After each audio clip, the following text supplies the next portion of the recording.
It's 2 a.m. You have worked in 6 hours. And instead of you sleeping, you are replaying a conversation from 4 years ago, wondering if that one text you sent was too much, spiraling into what your life will look like in 10 years if you don't figure this out right now. Sound familiar?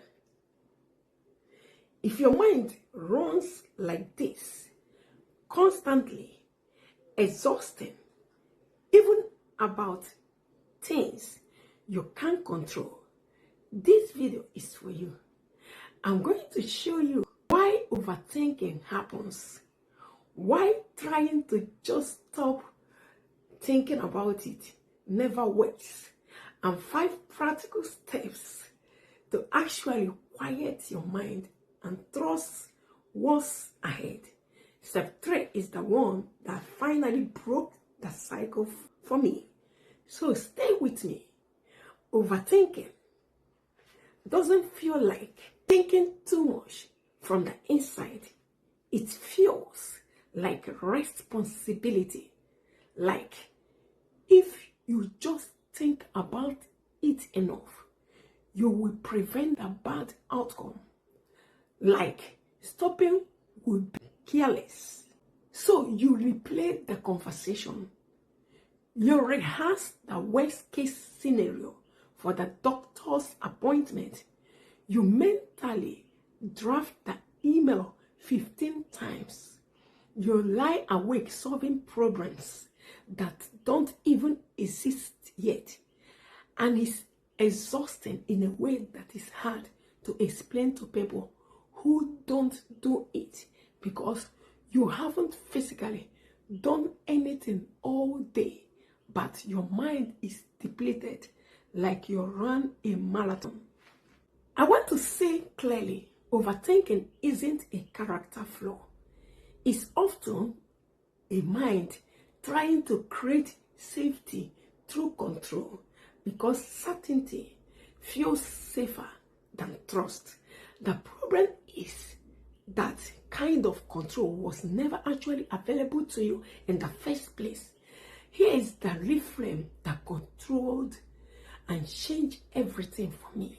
You cannot white knuckle your way out of overthinking by simply deciding to stop. Telling an anxious mind, don't think about it, is like telling someone, don't think about a pink elephant. The instruction itself keeps the thought alive. What actually breaks the cycle isn't suppressions. It's replacement, giving your mind somewhere else to go and something more trustworthy to lean on than your own predictions. Proverbs 3 verse 5 and 6 says, trust in the Lord with all your heart and lean not in your own understanding. In all your ways acknowledge him, and he shall direct your path. That's not a spiritual bumper sticker. It is actually a description of what overthinking is, leaning entirely on your own understanding, trying to think every possible outcome, because trust feels too vulnerable. The steps I'm about to give you aren't about turning your brain off. They're about giving it somewhere safer to land. Here is exactly how to interpret the spiral and start trusting what's ahead. Step 3 is the one that finally worked when nothing else had. Step 1, separate what's yours to carry from what isn't. Ask one question: when the spiral starts, is there any action I can take on this right now? If yes, take the smallest version of that action. If no, you are not solving anything. You are just suffering in advance. Naming that distinction out loud breaks the illusion that more thinking equals more control.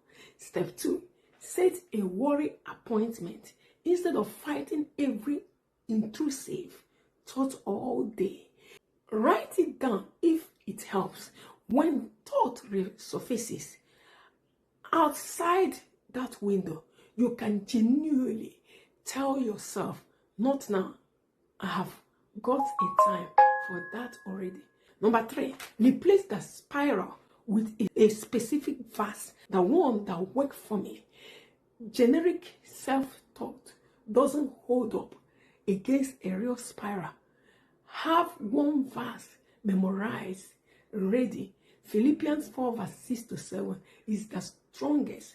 And when the thoughts start looping, say it out loud, specifically every time. Repetition matters here. You are not fighting the thought with willpower. You are replacing the track your mind runs on.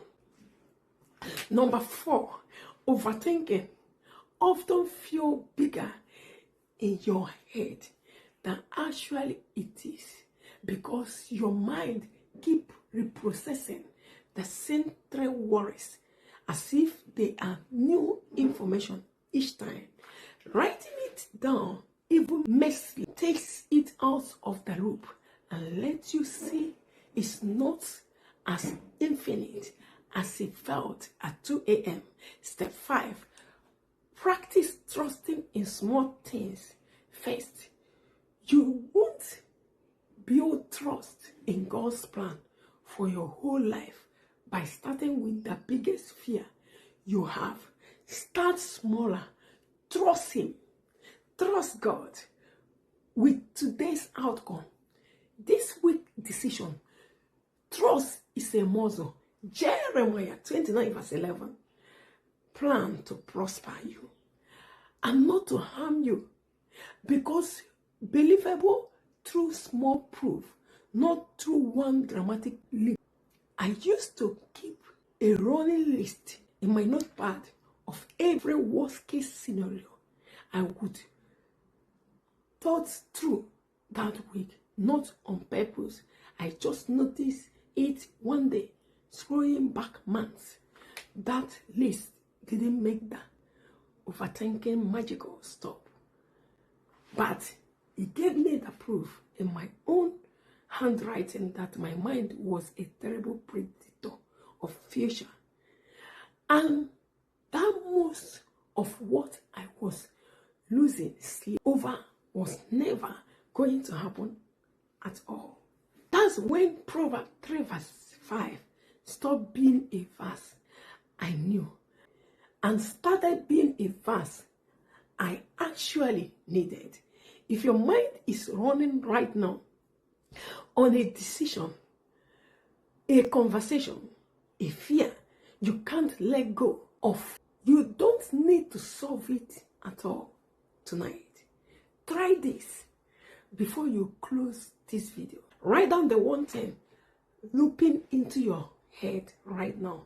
Then write next to it, this is not mine to carry alone. That's not avoidance. That's the beginning of trust. If this help, subscribe. This is a part of a series on getting through hard, heavy season. Remain blessed in Jesus' name.